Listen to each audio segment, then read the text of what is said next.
بسم اللہ الرحمن الرحیم۔ محترم ناظرین، السلام علیکم۔ حضرت ایوب علیہ السلام حضرت اسحاق علیہ السلام کے پوتے اور ابراہیم بن یوسف علیہ السلام کے داماد تھے۔ خدا تعالیٰ نے انہیں نبوت کے منصب پر فائز کیا اور اپنی لامحدود نعمتوں سے بہرہ مند فرمایا۔ چنانچہ انہیں بہت سی بھیڑ بکریاں، سرسبز و شاداب زمینیں اور باغات کی نعمتوں سے نوازا گیا۔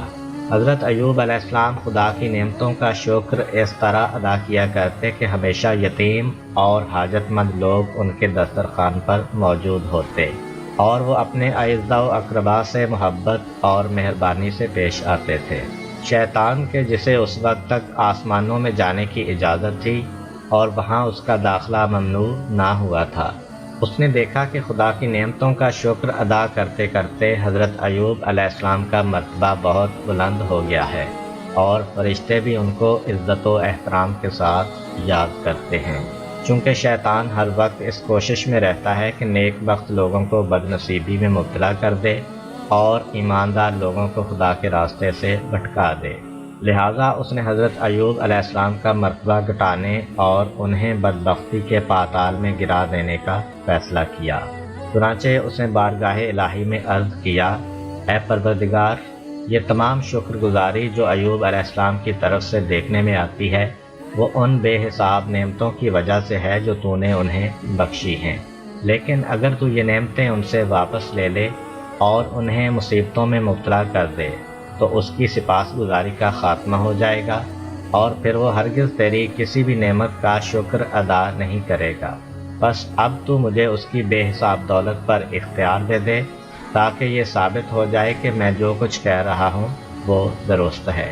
خدا تو اپنے بندوں کے تمام بھیدوں سے واقف ہے اور ان کے ظاہر و باطن کو بخوبی جانتا ہے، لہٰذا اس نے حضرت ایوب علیہ السلام کی ثابت قدمی اور ایمان کی پختگی کو دوسروں پر ظاہر کرنے کے لیے شیطان کی یہ بات منظور کر لی اور فرمایا، ہاں میں ایوب علیہ السلام کا مال و دولت اور اولاد تیرے اختیار میں دیتا ہوں اور تجھے ان چیزوں پر مسلط کرتا ہوں۔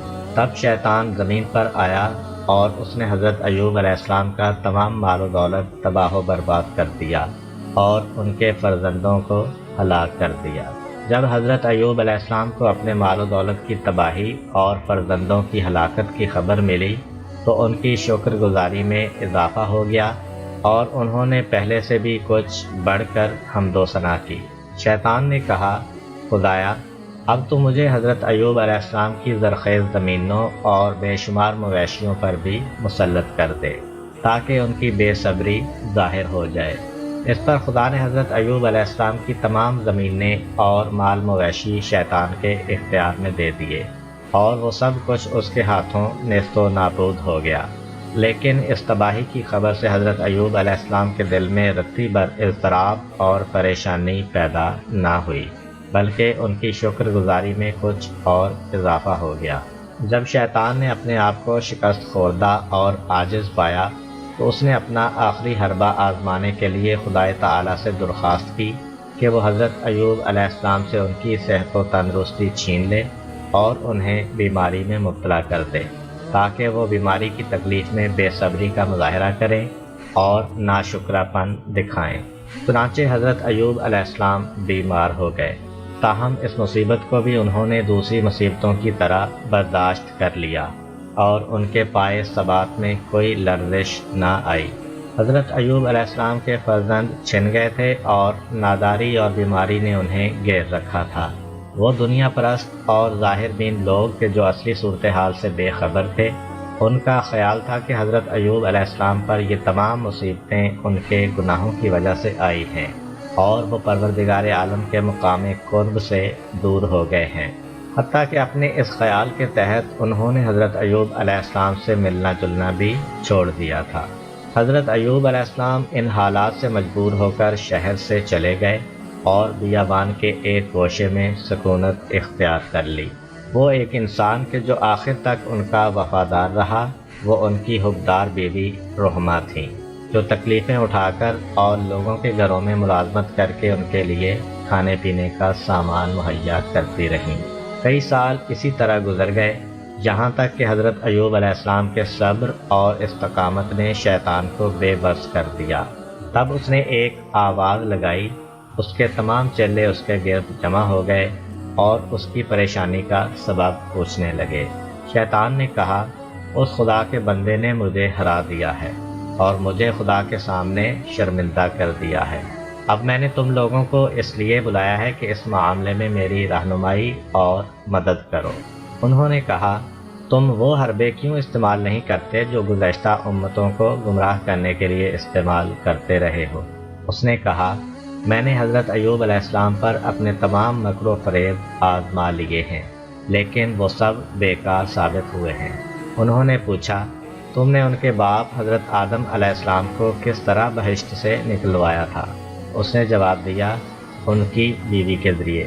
اب بھی وہی طریقہ استعمال کرو اور حضرت ایوب علیہ السلام کو ان کی بیوی کے ذریعے گمراہ کرنے کی کوشش کرو، کیونکہ اس کی بیوی کے علاوہ اس کے پاس کسی اور کی آمد و رفت نہیں ہے۔ شیطان نے یہ تجویز پسند کی اور فوراً ہی ایک آدمی کی شکل میں رحمہ کے پاس پہنچا۔ پھر اس کے دل میں وسوسے پیدا کرنے کے لیے کہنے لگا، تمام نعمتیں اور مال و دولت تمہارے ہاتھ سے جاتا رہا اور تم مصیبتوں میں مبتلا ہو گئے۔ تمہارا شوہر بھی مریض، کمزور اور بوڑھا ہے۔ میں نہیں سمجھتا کہ اب یہ تمہاری تکلیفیں اور مصیبتیں دور ہو جائیں گی۔ حضرت ایوب علیہ السلام کی بیوی نے اس کی یہ باتیں سن کر ایک آہ بھری۔ شیطان نے کہا، تم یہ بھیڑ ایوب علیہ السلام کے پاس لے جاؤ اور کہو کہ وہ اسے ذبح کرے، لیکن ذبح کرتے وقت خدا کا نام زبان پر نہ لائے تاکہ وہ بیماری سے شفا پائے۔ رحمہ فوراً حضرت ایوب علیہ السلام کے پاس آ کر کہنے لگیں، اے ایوب، تمہارا خدا کب تک تمہیں عذاب میں مبتلا رکھے گا؟ کیا وہ تم پر رحم نہیں کھائے گا؟ تمہاری وہ تمام دولت اور فرزند کیا ہوئے؟ تمہارے چہرے کی خوبصورتی کہاں گئی؟ آؤ اور خدا کا نام لیے بغیر اس بھیڑ کو ذبح کرو اور تمام تکالیف سے نجات پاؤ۔ حضرت ایوب علیہ السلام نے کہا، کیا خدا کا وہ دشمن تمہارے پاس آیا اور اس نے تمہارے دل میں وسوسہ ڈالا ہے جسے تم نے قبول کر لیا ہے؟ بھلا یہ تو بتاؤ کہ وہ تمام نعمتیں جو ہمیں میسر تھیں ہمیں کس نے دی تھیں؟ رحمہ نے جواب دیا، خدا نے۔ حضرت ایوب علیہ السلام نے پوچھا، ہم نے کتنے سال ناز و نعمت میں بسر کیے؟ ان کی بیوی نے جواب دیا، 80 سال۔ حضرت ایوب علیہ السلام نے کہا، جب سے خدا نے ہمیں ان تکالیف میں مبتلا کیا ہے اسے کتنی مدت گزری ہے؟ ان کی بیوی نے کہا، 7 سال۔ حضرت ایوب علیہ السلام نے کہا، وائے ہو تم پر کہ تم نے سخت ناانصافی کی ہے۔ تم نے اس وقت تک صبر کیوں نہیں کیا کہ اس تکلیف کی مدت ہماری آسائش کی مدت کے برابر ہو جاتی؟ پھر تم مجھ سے کہہ رہی ہو کہ میں یہ بھیڑ خدا کے سوا کسی اور کے نام پر ذبح کروں۔ خدا کی قسم، اگر اس نے مجھے شفا بخشی تو میں تمہارے اس گناہ کے بدلے میں تمہیں 100 تعزیانے لگاؤں گا۔ اب تم میرے پاس سے چلی جاؤ کہ تمہارا کھانا اور پانی مجھ پر حرام ہے، اور آئندہ میں تمہارے ہاتھ سے کچھ نہیں کھاؤں گا۔ جب حضرت ایوب علیہ السلام کی بیوی مجبوراً وہاں سے چلی گئی تو انہوں نے خود کو انتہائی تکلیف اور مصیبت میں پایا۔ اس حال میں انہوں نے اپنی پیشانی خاک پر رکھی اور کہا، اے پروردگار، تنگی اور سختی نے مجھے گھیر لیا ہے، تو ارحم الراحمین ہے، اپنی رحمت کے دروازوں میں سے ایک دروازہ میرے لیے کھول دے اور مجھے نجات عطا کر دے۔ خدا نے ان کی دعا قبول کی اور ان کو وحی بھیجی کہ تم اپنا پاؤں زمین پر مارو۔ جب انہوں نے اپنا پاؤں زمین پر مارا تو وہاں پانی کا ایک چشمہ ابل پڑا۔ انہوں نے چشمے کے پانی میں غسل کیا تو ان کی تمام بیماریاں دور ہو گئیں اور ان کی شکل و شباہت پہلے کی سی ہو گئی۔ خدا نے ان کے صبر اور شکر گزاری کے بدلے میں ان کی دولت اور اولاد بھی انہیں لوٹا دی۔ اسی اثناء میں ان کی بیوی انہیں دیکھنے شہر سے وہاں آئی، لیکن اسے اپنا کمزور اور بیمار شوہر کہیں نظر نہ آیا۔ یہ صورتحال دیکھ کر اس کی آنکھوں میں آنسو آ گئے۔ وہاں اس نے ایک خوبصورت مرد کو دیکھا جو بہترین لباس میں موجود تھا، لیکن وہ اسے پہچان نہ پائی۔ اس نے اس شخص سے اپنے شوہر کے بارے میں پوچھنا بھی چاہا، لیکن حیا کی وجہ سے نہ پوچھ سکیں۔ تب حضرت ایوب علیہ السلام نے اسے مخاطب کرتے ہوئے کہا، اے عورت، تو یہاں کیا کرنے آئی ہے؟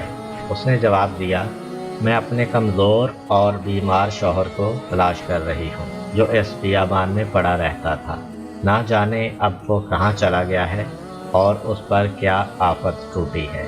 حضرت ایوب علیہ السلام نے کہا، اگر تم اسے دیکھو تو پہچان لوگی۔